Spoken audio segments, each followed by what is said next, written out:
ඒකක 30ට අඩු පාරිභෝගිකයන් සඳහායි කාණ්ඩය සඳහා විදුලි ගාස්තු වැඩි වෙන්නේ 4.3%කි.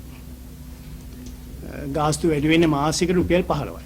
4.3%කින් වැඩි වෙන්නේ. ඒතර 31යි 64 කාණ්ඩය සඳහා විදුලි ගාස්තු ඉහළ යාමේ ප්‍රතිශතය 6.9%යි. ගාස්තු වැඩි වෙන්නේ රුපියල් 45කින් මාසික විදුලි ගාස්තු. 61යි 91යි අතර කාණ්ඩය සඳහා විදුලි ගාස්තු ඉහළ යාමේ ප්‍රතිශතය 6.9%යි. ගාස්තු ඉහළ යන්නේ රුපියල් 120යි. 91 ඉඳලා 180 දක්වාම මේ සමස්ත කාණ්ඩ තුනක් තියෙනවා. ඒ කාණ්ඩ තුනටම විදුලි ගාස්තු ඉහළ යාමේ ප්‍රතිශතය 7.2යි. මුදල් ප්‍රමාණය වශයෙන් ගත්තොත් රුපියල් 420යි. මාසික ගාස්තු වැඩි වෙන්නේ. 180ට වැඩි අය සඳහා අපි කිසියම් වැඩි ප්‍රතිශතයකින් විදුලි ගාස්තු වැඩි කරලා තියෙනවා 125කින් වගේ.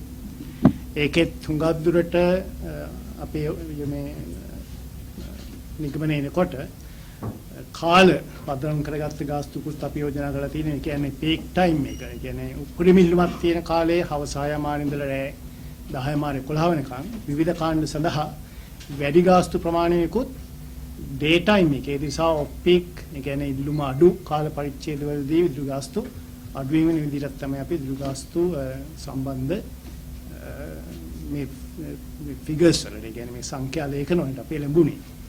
මාසික ඒකක පරිභෝජනය 180ට වඩා අඩු ආගමික හා පුණ්‍ය ස්ථාන සඳහා විදුලි ගාස්තු ඉහළ නොදැමීමට කමිෂන් සභාව තීරණය කළා තියෙනවා.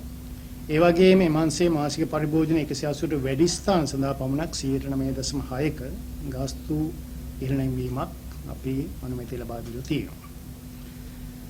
ඊළඟට ගත්තොත් පොදුකාර්ය පාරිභෝගික කාණ්ඩය සඳහා විදුලි ගාස්තු 8%කින් ඉහළ දැමීමට අපි තීරණයක් ගත්තා. ඒ වගේම කර්මාන්තංශය සඳහා ගාස්තු ඉහළ යාම 8.7 දක්වා පමණක් අපි සීමා කළා තියෙනවා. ඒ 13 ගානටම අපි ගෙනිච්ච නැහැ මොකද ඒක රටේ ආර්ථිකයට බලපෑමක් වෙන්න පුළුවන් නිසා. ඒ වගේම හෝටල් අංශය සඳහාත් අපේ විදුලි ගාස්තු ඉහළ යාමේ ප්‍රමාණය ප්‍රතිශතය 9.9%.